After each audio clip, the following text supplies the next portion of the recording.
Ducks fans, are you ready? You are listening to the Ducks and Pucks podcast. This is the #1 home for Anaheim Ducks talk and analysis. Here we go. Welcome to the show. This is your host, Mike Walters, and I have a special show this time around, a little bit different. I have Thomas Harrington joining me, and we're going to talk all about the draft for this past week that happened, and just cover that and go into detail with all the Ducks picks and get all of Thomas's thoughts. As you know, he writes a lot of articles for us in Ducks and Pucks. He's like our summer all-star, I would call it. He covers so much stuff with the prospects in San Diego and the draft and whatnot in the summertime. So, Thomas, thanks for doing everything that you do for us. Yeah, happy to help. Thanks for having me on. All right, let's break it down. So the draft was a little strange in the beginning, I guess. Some people didn't know if Wright was going to go first or Slafkovsky was going to go first, and it ended up Wright did not go first, but then he ended up dropping down to fourth and went to Seattle. What was kind of your initial thought on that, Thomas, as the top five unfolded the way everybody thought it did? Haha. So it was kind of weird. So the top six players who were drafted were pretty much everyone's consensus top six, but the order was not quite flipped on its head, but it was very few had that order. Slafkovsky went first, and it was really him or Shane Wright from Montreal, and they liked the big burly winger out of Slovakia. So that's what they want. That's what they wanted. And then New Jersey at number 2. It was a little less surprising they didn't choose Wright. You know, they've chosen Jack Hughes, Nico Hischier, and a few other high-end centers in recent years. And most teams are going to draft the best player available. But when you've got, the first, second, third, fourth overall pick, you can probably afford to, rather than choose best player available, draft for needs, because they're going to impact your organization that much sooner. And they really needed a high-end defenseman. So that's why they picked Simon Nemec out of Slovakia as well. And that was actually really cool because it's the first time Slovakia has gone 1-2 in the draft, and they actually have a third pick in the first round as well. When Philippe Nassar went to Montreal 26th overall. What really surprised me was Arizona when they took Cooley over Wright. Most people had Wright as the top center, Cooley as the second.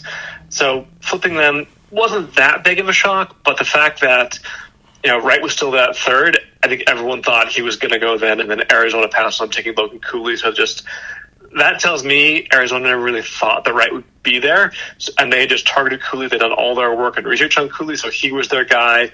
And because they put so much work and effort into identifying him, they were going to go with him even though Wright was still there. That may prove to be the incorrect choice several years down the line, but they really liked what they saw in Cooley. And then I think Seattle's like, heck yeah, we're taking Wright. We're very happy to do this. It actually kind of reminds me of 2010 when the Ducks drafted Fowl. Most people had him at 3rd or 4th overall. He kept falling and falling, and the Ducks picked him at 12th. And, the Ducks, he wasn't even on Anaheim's radar that year to be picked. And I don't think Wright was on Seattle's radar this year because everyone had him at 1 or 2 overall. So I think the Kraken were just thrilled to get what might be the best player in this draft. Yeah, I'm with you. I think that was for them. You're right. I thought Cooley was going to go after Wright. I thought Arizona was going to pick him. When they didn't, and Seattle came up, I'm like, if they don't pick Wright, then I'm really going to be shocked. And I agree with you, or I think that you're right, that Seattle won out on getting Wright on the team. So it was interesting to see. And like you said, they had the top 6, but a different order. So that kind of got things started a little bit differently. And then we also, had a bunch of trades going on throughout this draft. But in the beginning, it kind of got kicked off with Chicago and Ottawa. With the DeBrincat trade, and then they later traded Kirby Dach too as well. What do you think's going on with Chicago? It seems like they're just kind of trying to upload on picks and unload players. I mean, I don't know. A lot of people are scratching their head over these trades that Chicago was doing. So to me, Chicago is doing what Arizona is doing. They are tanking for next year. They want that first overall pick. Connor Bedard in 2023 is projected to be not just the first overall pick, but a franchise pick. So they really want that player, and trading to bring Cat signals we're not competing this year, but we already knew they weren't going to compete this year, but trading to bring out one of their arguably two best players last year really shows, you know what, we're going for Bedard. And DeBrincat, he's good enough to win some games and improve them in the standings. So they unloaded him. And personally, I think it was a bad idea to move him, given how young he is. He scored 40 goals, twice in his 5-year career. But if you get Bedard, it's worth it. If you don't, then it's absolutely not. I also think they could have and should have gotten more for him. It was, the first round pick this year, which was 7th overall. And then a second round pick and a third round pick next year. And, a first, second, and a third for someone who's as good as DeBrincat, I was actually kind of shocked it was that low. But going to the draft, Chicago had been saying we're only going to trade him if someone just blows us away with an offer. To me, a first, second, and third is not blowing away for DeBrincat, even with the 7th overall pick included. If it had been 2 first or the 7th overall and one of Ottawa's best prospects, or rather really good young players, they got a ton of young talent in Ottawa, then it would have made more sense. But this, I just don't think Chicago got enough, and if they don't get Bedard next year, it will, I don't think, be worth it. Yeah, and I think your sentiment is what a lot of other people agreed with too. At first, when I looked at it, I thought, oh, that's a lot of players. But then you're right when you look at that pick, that first overall pick, and then a second and third, and you definitely think Chicago could have gotten more for sure. So it's interesting to see, and I think some of that may factor into how the Ducks drafted too, because a lot of people, and we'll go into the Ducks, we'll kind of break it up. We'll talk about day one with the 2 picks that they had, and then we'll talk about day 2. But this kind of ties into the Ducks drafted heavy defensemen early, and like you had alluded to, next year's draft is going to be loaded with offense in the beginning. So I know some people after the first 4 picks were like, whoa, the Ducks picked 3 defensemen, but I think that tied into it. Going into day 1, we talked about your articles on the last show, and we were looking at who would be the ones that the Ducks would go with in the first round. I felt my take on this, Thomas, was that the Ducks would go forward defenseman or defenseman forward. I felt that they would pick one or the other. Looking at everything that you wrote in your article, and I looked at a couple other reports too, it seemed like the Ducks would go with defense with the 10th pick, and then a forward in the 22nd pick, and that's what they did. What did you think? What did you think about Pavel Mintyukov as 10th, and then Nathan Gaucher as 22nd? What's your take on these picks? Were you surprised? I know they weren't necessarily the ones that you thought they might pick in your articles that you wrote, but how did you feel about these 2 picks on day 1 for the Ducks? So for Mintyukov, I really like the pick. He wasn't who I thought they were going for. I thought they were with Armaki, who went 15th overall to Vancouver, but he was one of the 7 players I identified I thought the Ducks had a high likelihood to take. I thought it was between him, Korchinski, who went to Chicago, Kasper, who went to Detroit, Geeky, Matachuk, and Armaki. I thought he'd be one of those players. So while I guessed Armaki, I think Mintyukov is a really, really good selection. I don't know if he'll be a true top-pairing defenseman, but if he gets good enough, he could certainly get to that point, would be the hope. The biggest concern I have with him is because of COVID-19, he missed the entire 2020-2021 season because the OHL canceled their season that year, and he was never able to play anywhere else. A lot of OHL players tried to find places in Europe to play or go to the USHL, but a lot just didn't get to play, and he was one of them. Which meant the 2021-2022 season this past year in the OHL was a really weird year for a lot of players because so many hadn't played and a few had. I think the ones who had were really dominating early in the season, and then finally everyone else kind of caught up as the year went along. But all that being said, he had a great year playing for an awful team. The Saginaw Spirit were one of the worst teams in the OHL. I think second worst overall in points. But in 67 games, he led them with 62 assists. He scored 17 goals, and this is as a defenseman. So those kinds of numbers for a defenseman on a bad team are really good. So this is a pick I'm really happy with, even though it's not the one that I thought they were going to make. I still really like this pick a lot. Yeah, I thought it was a good one.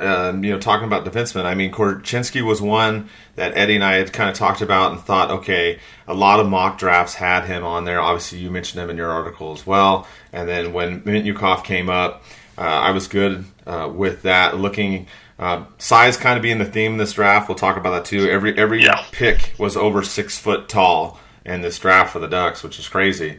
I think they were all over 6'2". Yeah, I think you're right, and I think that's the first. I don't know. Don't quote me, but it might be the first time in Ducks history that every single draft pick was, like you said, 6'2" and above. Crazy. I can believe it. Yeah. I mean, I think it was. So, but I like this player. They talk about him having a good slap shot, a good one timer. He's an excellent skater, good transition game.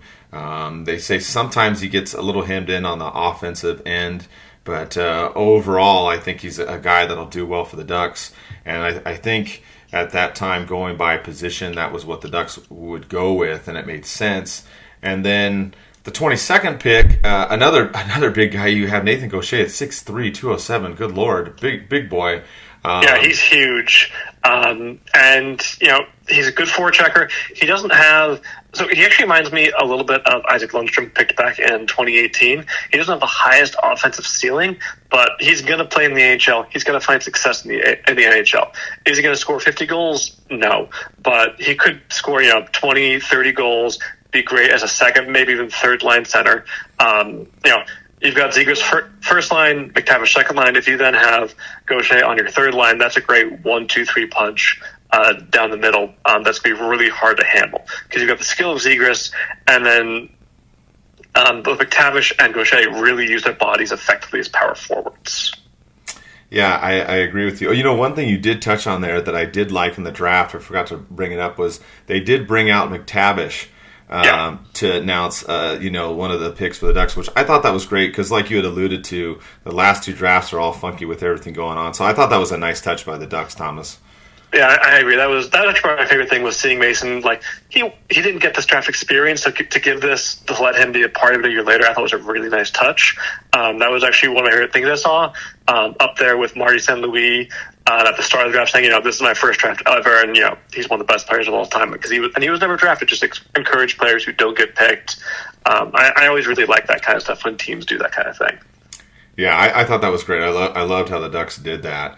But getting back to what you were saying, yeah, I mean, Gaucher, big guy like you're talking about. Some compared him to Niedermeyer, and they said similar that you said, kind of the offensive upside might be a little bit limited.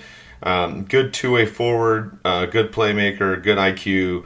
Also isn't afraid to go in the corners, which is another thing. So in the first day, I thought the Ducks did really well. I think once Korchinski was gone, they went with who I wanted at the 10th pick. The 22nd, I think, was a little bit wider open. There were still some other options out there. Were you happy overall with day one, Thomas, with how the Ducks did? I was. So for Gaucher, he wasn't on my final list of players available, final list of players who I was hoping to pick. But the player I had chosen, Rucker McGroarty, went to Winnipeg 14th overall. I was surprised to see how high he went in the draft. So once he was gone, the other players I liked, Ogren, Ostlund, I butchered his name, Miro Shednechenko, Pickering, they were all gone. So there were still a lot of good players like Gaucher, Snuggerud, Urov, Kulich, who I was like, I could be happy with any of these. And they went Gaucher. He was on my initial list of players I was looking at the 22nd overall pick. That list that was, I have to say, over 30 people because this draft was just wide open.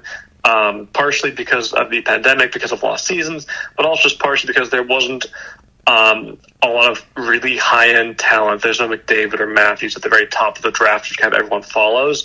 So because the talent was a little closer, it made things a lot more, I think, open-ended in terms of what players teams are going to pick.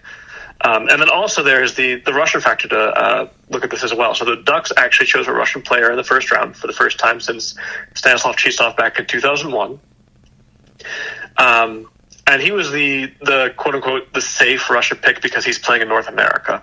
All the other Russian players fell pretty far down the draft. because of what's going on in Russia right now. Like, it's already hard enough to get Russian prospects to come stateside. I remember reading a little while ago that Kaprizov in Minnesota, he stayed in Russia so long because they wanted him to stay for so long. He wanted to come over to Minnesota a couple of years ago, but he stayed because they said, we want you to stay as long as possible. So he did that for them. So there's clearly a lot of pressure on Russians to stay there in a normal year. This is not a normal year with the war going on, the invasion going on, which is why a player like Danila Yurov fell to 24th overall. Most people agreed he was a top 10 talent, and he was on my list of potentials for the 10th overall pick if world politics aside. With world politics being what they were, it was clear the Ducks weren't going to take him there. I actually thought maybe he'd be a decent pick at 22nd overall, because if you've got 2 first-round picks, that second one you can reach a little bit, take a bit more of a risk on. But the Ducks decided not to take that risk. Instead, Minnesota's taking that risk. And we'll see, how long it takes him to come to North America. I don't think it's going to be anytime soon. But, for Minnesota's sake, hopefully it's in the next 3 or 4 years. If it's longer than that, it's going to not be a wasted pick, certainly, but it's going to feel it's going to be unfortunate just for everyone involved that it takes so long for it to happen. Yeah, you're 100% right. That we try to stay out of the politics on the show, but you're right. I mean, in this situation, it definitely played into the draft, and for sure with what's going on, because they're the players aren't so easily able to come to the U.S. now from Russia, unfortunately, with everything that's going on over there. So that's definitely a factor. I agree with you in the way that this draft went, and like you said, this draft, it was kind of a weird one too, even though we had everybody back together and in person and everything like they didn't the last couple years. Like you said, the pandemic and all that still affected what's going on. So the talent level, trying to read everything going on, is difficult. It's difficult to analyze, all the players probably after day one. I mean, you kind of have a feel for those, even though that's somewhat limited. And then you go into day two, and you're trying to figure out what you're going to do next. The Ducks didn't make any trades on day one, and then they ended up not making any trades on day two, and we'll go into the players on that. Do you think any of that had a factor into it? Do you think it was part of the talent pool, what's going on in Russia, and the fact that the next draft is supposed to be pretty loaded with offensive players? Do you think all those were factors of why maybe Verbeek didn't make a trade on day one and then not on day two? I think so. So right now the Ducks have traded away most of the big pieces: Lindholm, Manson, Raquel, etc. The last, not the only, but the last real big piece they have is Gibson, right? And you don't want to trade for pennies on the dollar the way a lot of people feel Chicago did with the Brinkat. If you're going to trade Gibson, you want it to be, worth it, because the Ducks don't need to trade him. They've got him signed for 5 more years it's a high price, but it's still a relatively reasonable one, especially for a team that's well below the cap floor currently. So they have no reason and no rush at all to trade him. If they do trade him, that signals me that the Ducks are also trying to get Bedard next year. Right. So I think if they trade Gibson or anyone else, it would have been for either a really high pick. So one of the teams rumored for who would be after Gibson was New Jersey, and the second overall pick is what they were thinking of using for it. And the second overall pick, if that could have gotten the Ducks trade right this year, I think that probably would have been worth it. Going Zegras, McTavish right down the middle, that sounds fantastic to me. So I would have been okay in that deal, but I think by holding on to Gibson for now, the Ducks are saying, if we do trade him, it's going to be for 2023 draft picks. That's what they really want. They want someone, preferably who's not going to make the playoffs, and get a first round pick out of them, so you've got more chances to get Bedard, or not even just him. There's, I think, something like 5 to 8 forwards at the top of that class who just ooze talent. So Bedard's the one you really want, but if you don't get him and you've got 2nd, 3rd, 4th, 5th overall, you're still going to get a really, really good forward. So if the Ducks do trade Gibson, I expect it to be a 2023 first rounder and then some. And they didn't get that right now, and that's perfectly fine. Like I said, they don't need to trade him. I don't think Verbeek has any real pressure to trade Gibson. But if someone's going to offer a 2023 first-round pick and more than that, then he's going to say, okay, now we'll talk. Now I can probably do this. But yeah, I think it's the talent level. This draft, people kind of look at it as being average-ish. At the top, it was below average, whereas next year it's looked at as a very good draft, and at the top, potentially franchise draft. So I think because of that, they're looking for picks next year rather than this year. I remember when they were talking during the broadcast on day 2, they're saying, a third-round pick in 2023 is potentially equal to a second-round pick in 2022. And if that's true, stock up even on mid-round picks next year, and you've got better odds of finding AHL talent. Yeah, I agree. I remember them saying that too. And I know some people were kind of freaking out a little bit because they saw other teams trading and moving up and the Ducks weren't doing anything. And I was kind of the mindset of, of what you talked about, what they talked about on the show too, is like, listen, this draft isn't that crazy overboard with talent. And I agree with you. If the Ducks do something with Gibson, which we've talked ad nauseum about that on the last couple shows, but if they do, or any other kind of big trade, you definitely want to try to get some of those picks in that 2023 draft because it's going to be loaded. So I think that's what played in to Verbeek not making moves, and then like we're talking about now, we can go into the second day. And just a reminder before I go into that, we are part of the Old City Sports Network. One of our sponsors is Body Check Wellness. Check them out, CHEK, and you can use the code capital OCS for a discount for all your health product needs. So anyways, we'll get back to it. We'll go into day 2, and it kind of goes into that theme where the Ducks then get some more defensemen. I kind of put these guys together, but they started out with 2 quick picks in that day. They went with Noah Warren and Tristan Luneau, and so they top out the first 4 picks, 3 out of 4 defensemen. And again, at this point, I think people were kind of wondering what was going on. The Ducks didn't make any trades. 3 out of 4 guys were defensemen, which to me actually made sense. They're trying to build up their defensive prospect pool, which I think you'll agree with that. And then they could work on that offense next draft. What did you think about these 2 picks in round 2, Thomas? So I like both these picks a lot. Anaheim has a good defensive prospect pool, but it's been a while since it's been a truly elite defensive group. And after this draft, it might be. You've got 3 of the first 4 picks this year. You've got Zellweger and Hines from last year. Going back to 2020, you've got Ian Moore, Thimo Nickel. You've got players like Jackson McComb and Henry Thrun who are still in there. They've got some very good up-and-coming defensive prospects. And, going down to San Diego, they have, he's now plays forward, but originally Hunter Drew was a defenseman. He's now a forward. They've got some very good defensive prospects who are coming up. And this is probably the best their defensive pipeline has looked in, frankly, years. Not since the days, when they had Lindholm, Manson, Vatanen, and a few other really good defensive prospects. So it's exciting to see their defense really become their strength again. And these are all really big players, but they're also really good skaters. So talking about that first pick of the second round, Noah Warren, he's more of a defensive defenseman, but, he can still put up points. He had 24 points in 62 games. But he's really known for his physical play. And actually, in a top prospect game earlier this year, he laid out just a huge hit on Shane Wright.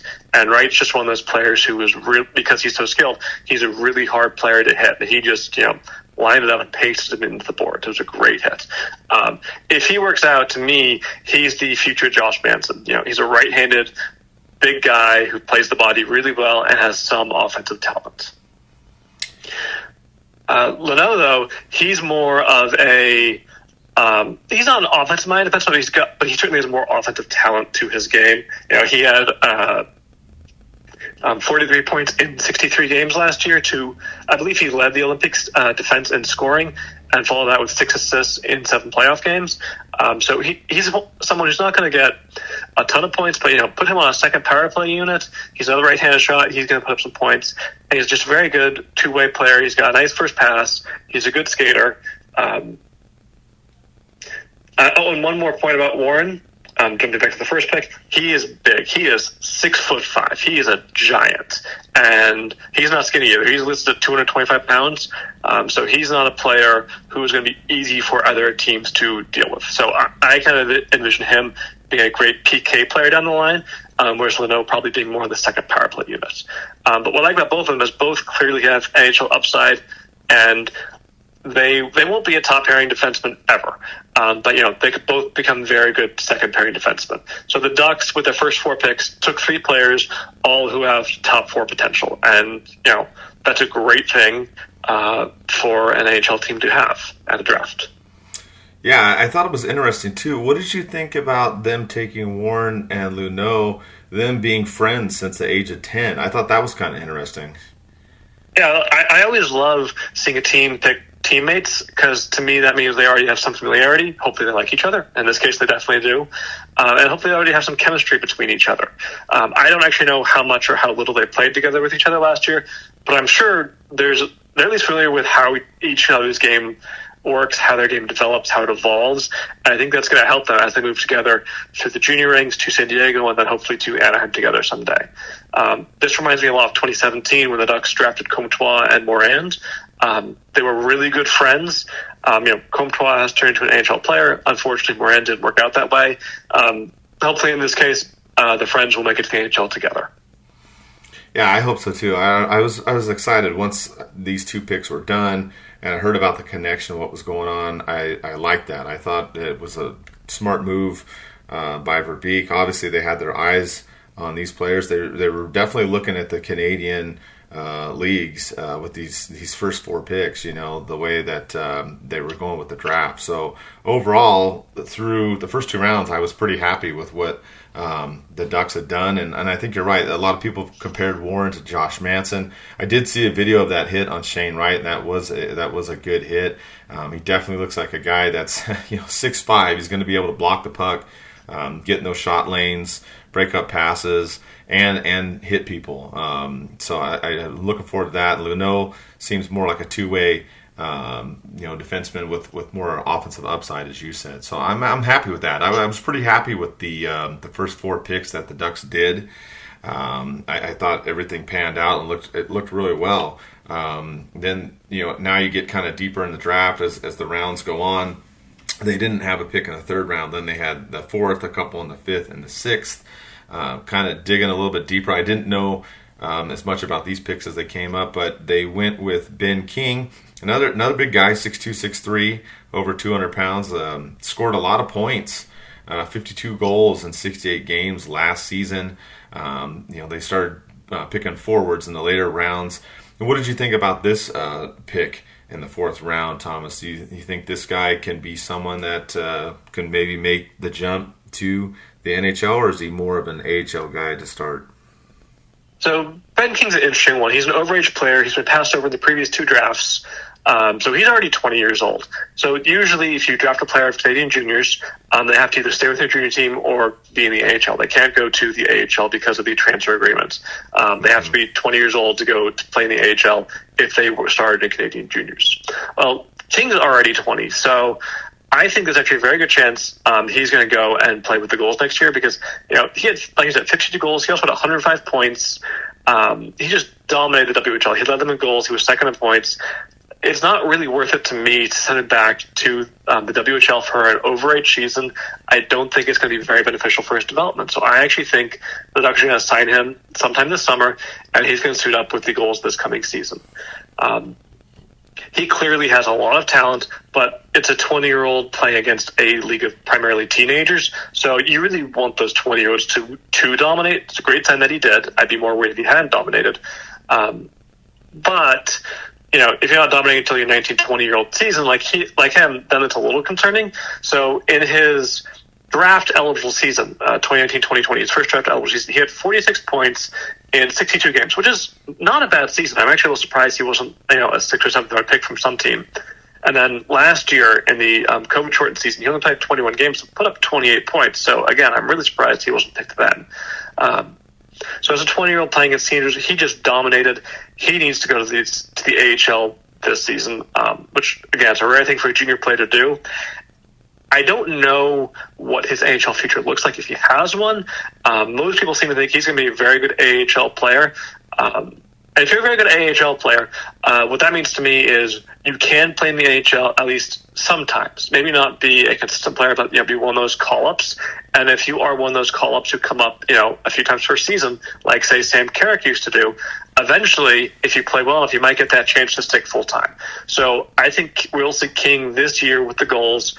I don't think he'll be with the Ducks anytime soon, but within the next 2 to 3 years, he starts being one of those people who are called up on a consistent basis. He does have a chance to make the NHL in kind of like that third, fourth line role, the way that Sam Carrick did this past year. Yeah, I feel the same way. I think go straight to the AHL, go for the goals. Like you said, he's scoring a lot of points. Stuff. He is a little bit older. Did get passed up, like you said. But I am curious to see how he pans out, if he is like a Carrick type player, and then maybe squeezes in the bottom six with the Ducks. So interesting pick there. And then the next pick was kind of interesting as well, because they went for a little bit of an older player there, and then 139 they went with Connor Vidston, and he's a younger guy, much younger, still big, 6'2". The one knock is his weight. He's 164 is what they listed, so he needs to fill out a little bit more. But but what did you think about that? Now they went for like a really young player now in the next pick. So the age cutoff is September 15th. You have to be born by September 15th to qualify for the draft. He was born on September 11th, so he made that cutoff just by 4 days. He's one of the youngest players in the draft, and sometimes that can work out really well for a team. Last year, the Ducks picked Olin Zellweger in the second round of the draft, right? Right. His birthday is September 10th. So he was another really young player who just made the cutoff. And then this year, he came in and just absolutely dominated the WHL, scoring 78 points in 55 games. If he was born, a week later, a lot of people think he would have been a top 10 pick this year, maybe even a top 5 pick. That's how good of a season he had. So I don't think Vidston's going to have a season quite like that, but, he has a ton of potential to grow because he is so young. So I actually like taking we've got later picks in the draft. That's where we can kind of reach and try interesting things. So on one hand, you choose an overager who's going to go probably straight to the minor league and help out the goals. On the next one, you pick one of the youngest players available. But because of that age, he's got a lot more untapped potential that is unknown at this point. Will it actually work out? Who knows? I certainly don't know. I hope so. But this is a very young kid, and he won't even be 18 until September, which is wild to think about. Yeah, that was crazy. Hopefully he works out, but he's definitely a wait and see. Like you said, though, he really needs to fill out his frame. Noah Warren already has an AHL body, not just the height, but also the size, right, at over 200 pounds. Vidston really, though, needs to fill out that frame going forward. Yeah, I agree. That was the only thing that concerned me. But yeah, you're right. I mean, if he wasn't eligible this time around and then he was to go into the next year, yeah, he could definitely been a top, a much higher pick, obviously, in 2023 than as now. So I do like his mindset, though. I was reading up a little bit on him. He still likes to go into the corners. He'll play a two-way game and he'll still go to the net. So I'm really curious to see how he pans out. Like you said, we can't predict the future, but he's definitely one that I'm interested in and going to keep an eye on. The Ducks then had another pick in the 5th round. They went with Michael Callow, another, like we said, continue with the theme. 6'2", 6'3". Another player that seems to have a good hockey IQ. I do like the fact, Eddie and I harp on this, but I like, or maybe I harp on this. I like the fact that a forward that can play center and wing. I always like that versatility when you're drafting a guy. But what did you think about this pick, Thomas? So he played at St. Sebastian School last year. It's a high school prep league. And, he had 26 goals in 25 games, 41 points. That's a very good season at any level. But it's also playing in high school. He'll be playing, he's committed to Harvard going forward, so we'll see how he does in the NCAA. He's definitely a bit more of a project, which, of course, pretty much every later round pick is a project. But, he's another player with intriguing size. Like you said, he can play multiple positions, and the ability to play both wing and center can be really beneficial for a player making their way, through the college system, through the minors, and then eventually to the AHL. So he's an interesting one to watch. He's also the one that I think I've read probably the least about because just there's not a ton about high school players for the most part. They aren't looked at as closely as Canadian juniors or college players or players who go the U.S. junior route in the USHL. Yeah, you're right. When it gets down in these later rounds, it's difficult. And you and I were talking about recording this with the Ducks' last pick. We were trying to figure out how to pronounce this guy's name, unfortunately. And I hate getting it wrong because that's usually what we'll get hammered over. But the Ducks in the last pick went with a goalie, Yugoslav Butites, I think. I'm not even 100% sure how to pronounce his last name. And Butiet. Yeah, I don't. Yeah, I don't know. I try to look up all these names, and that was one I could not find. But and again, your comment about not finding a lot of info. There's not a lot of info on this guy, but he's big. He's 6'4", close to 200 pounds. Again, the Ducks continuing with this theme. He seemed to maybe struggle in juniors with the stats that I saw, but then his follow-up season, he seemed to do better and post some good numbers, Thomas. And the limited information we have, what do you think? So, like you said, he's big. Wasn't Brizgalov like 6'3" or something? He was also a really tall Russian goalie. Mm-hmm. So the Ducks have some history of drafting tall Russian goalies in the past. It certainly was a long time ago. So like you said, he didn't do great Russian juniors. And he played in two leagues last year, the MHL, which is the Russian Junior League, and the VHL, which is Russia's second-tier league behind the KHL. In the MHL, he had 3.03 goals against average and an .890 save percentage. So not great numbers with juniors. But when he made the VHL, his numbers actually improved quite a bit. He had 2.49 goals against average, a .918 save percentage. And what that tells me is his junior team was, frankly, not very good, and the team in the VHL was significantly better. And goaltending, their statistics can really hinge, I think, more than any other position, on how good or bad a team you're on. You can be Martin Brodeur, but if you're on just, the worst team in the world, you're not going to put up good numbers. You might put up better numbers than someone else, but they're still not going to be very good. And conversely, you can be not a very good goaltender and put up great numbers if you are behind, the Red Wings defense of the mid-2000s. So his stats, the junior stats, that aren't great, but I'm glad to see that they improved so much when he looks to be behind a better team. So this coming year, as far as I know, he should only play in the VHL. He's 20 years old as well, so he's another overager they chose. I don't think we're going to see him, though, in North America, anytime soon. Again, given what's going on with Russia, they like keeping their players there as long as possible. And the war and invasion of Ukraine make things even more questionable how long it's going to take for him to get here. So for a lot of players, when you're after, you say, okay, hopefully you're going to see them in the minor leagues in 2 to 3 years. For some college players, it might be 4 years if they play all 4 years of NCAA hockey. But for someone in Russia right now, it's really unknown how long it's going to take to see them come stateside. The Ducks chose another Russian back in 2020, Artyom Galimov. He was another overage player who was a center, though. And to the best of my knowledge, there are no plans for him to come stateside anytime soon. So he was drafted 2 years ago. This will be his third year after being drafted. He's still playing in Russia, and he might be there for a few more years to come if he even ever does come stateside. So with these Russian players, it's really a question of just how long before they're given that chance and that opportunity to come here, or if it will even happen. Or, with 5th and 6th round picks, there's always a question of, is it worth it for the Ducks to have someone like this come over? Or, if it's a 6th round pick that doesn't work out, because let's be honest, no offense to these players, most 6th round picks don't become NHL stars, NHL regulars. You're hopefully finding, someone for your bottom 6 or someone for your minor league system, because you always need more depth down there. But a decent number of these players who are picked towards the end of the draft aren't going to work out. And I think that's one reason why they chose a Russian goaltender, because they figure, it's a 6th round pick. We like what we've seen from him in the VHL. If he does come over in a couple of years, great, we've got a solid goaltending prospect. If he doesn't, we lost a 6th round pick. It's not the end of the world. I think you're spot on there. I think that's exactly right. And yeah, it is a little bit frustrating when you have these Russian players and all the nonsense that's going on, trying to get them over here. That definitely plays a factor into it. But you're right. These 5th and 6th round players, regardless of that, a lot of times you're looking more AHL bound, minor league bound, depth players for your organization. So that rounded out the Ducks draft. They went with all the picks that they had. They didn't make any trades. It seemed to be the theme here was they went with defense early. They went with size throughout the draft.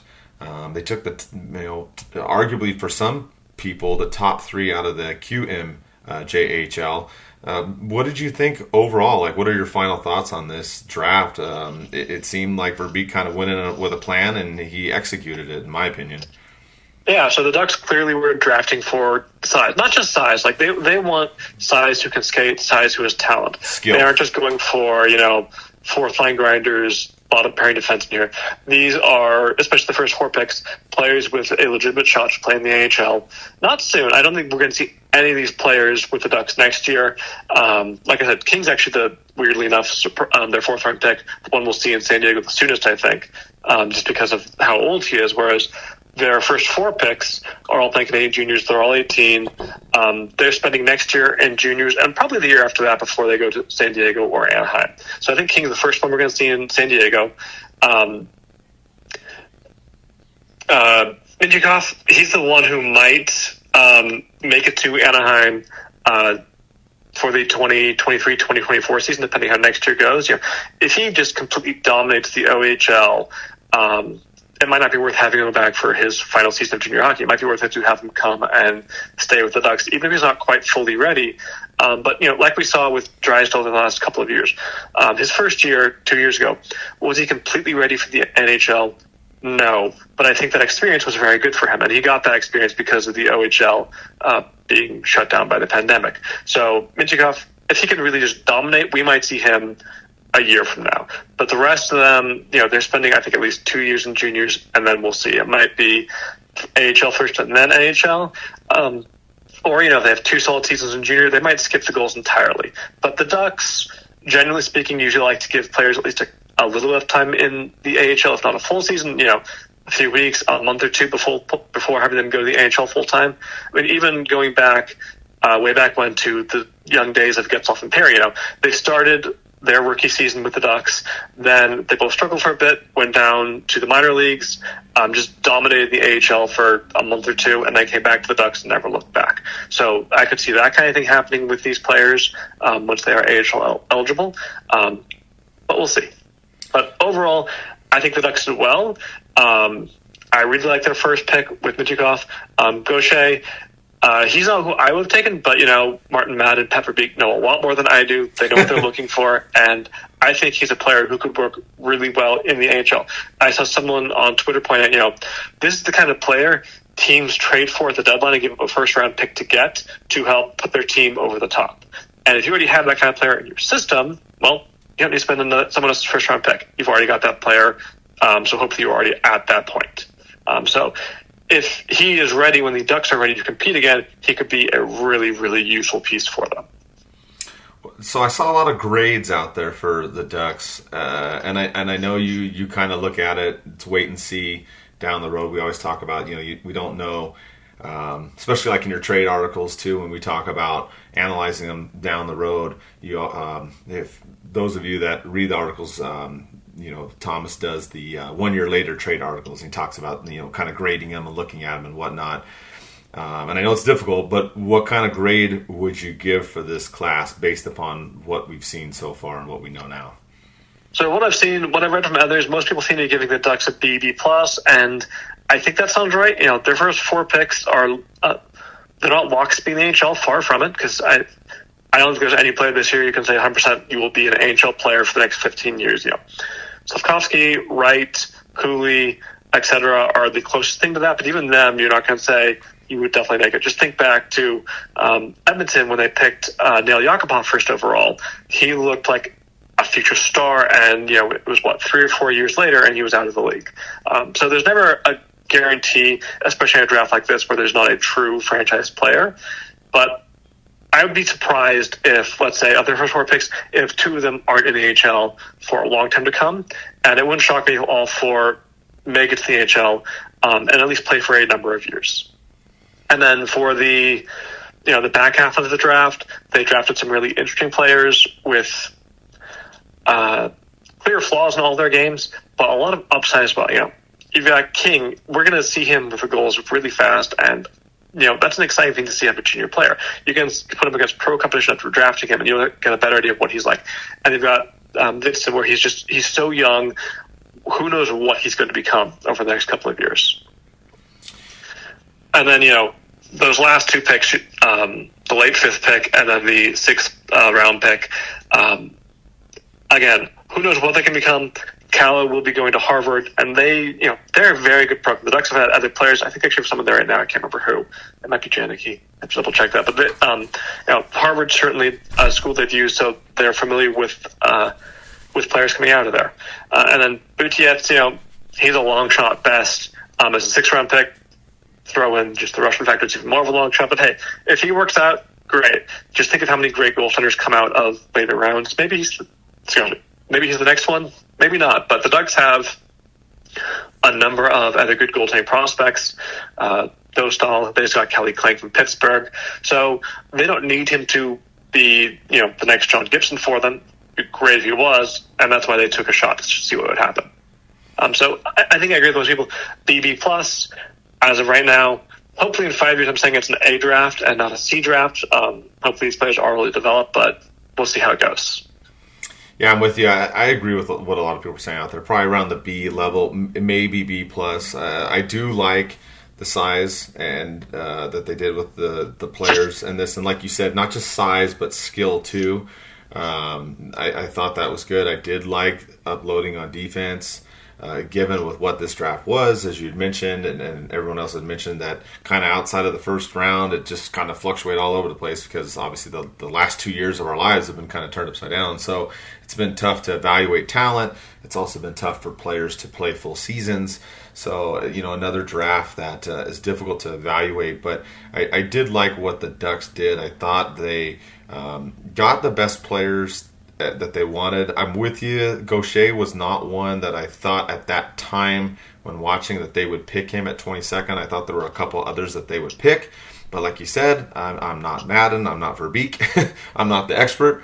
But just in looking who was available, I wasn't sure if they would go with him or not. I'm not disappointed in that pick. I just wasn't sure how it was going to pan out. At that point in time. One more thing you should point out about Gaucher. One thing I saw was apparently Montreal was very interested in him at 26th overall, which I think is why the Ducks took him where they did. Because if Montreal's not interested, maybe they can get him with their early 2nd round pick. But if the Ducks really want him, and they know Montreal also wants him, it makes sense to pick him when they have the pick and not take that risk of missing out on him.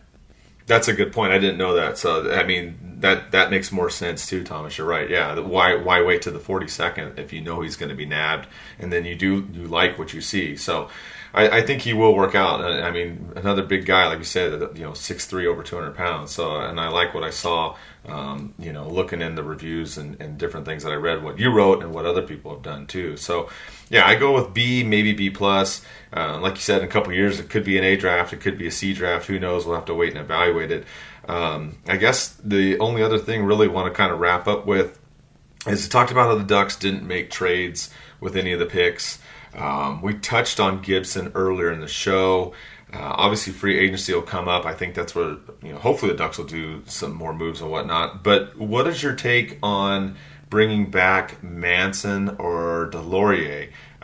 There's been some talk of that. What do you think? Because obviously Lindholm left. He signed that deal. He's gone. I don't think Raquel wants to come back. I haven't really heard anything about him. But what are your thoughts on Manson and D'Lo possibly coming back? I wouldn't say no to either one of them. I think Delorier makes a little more sense just because he's going to probably be cheaper and a shorter contract.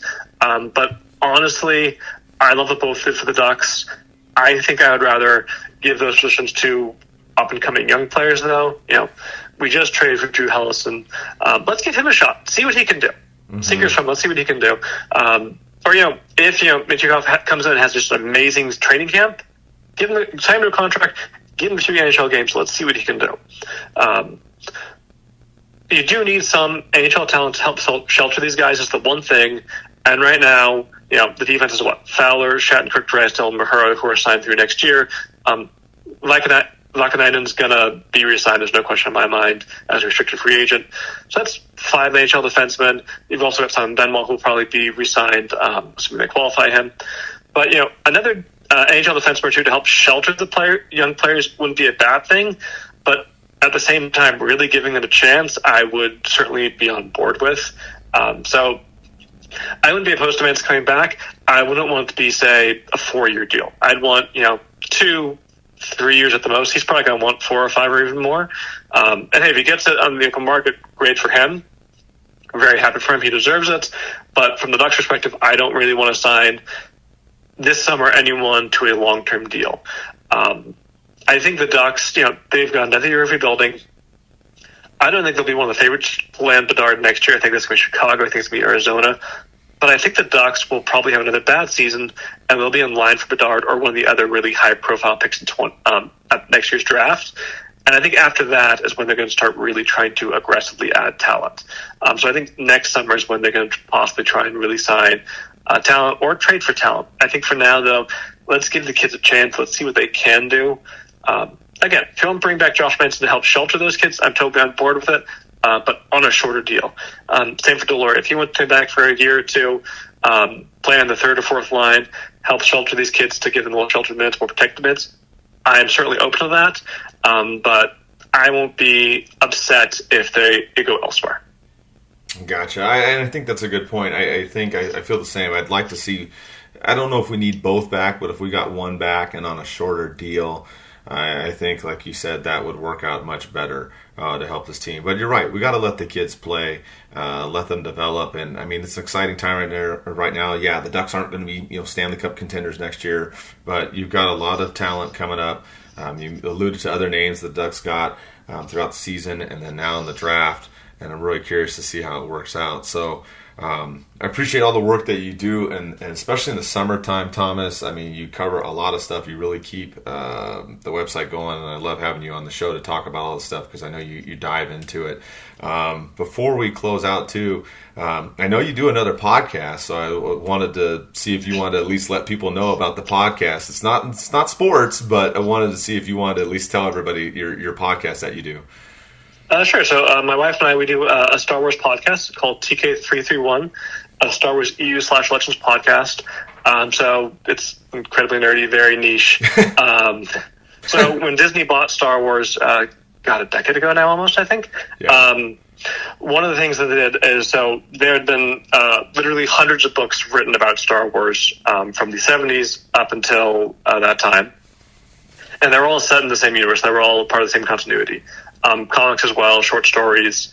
And when Disney bought Star Wars, what they decided was those stories, we're going to call them legends instead. We're not going to base anything we do off of them.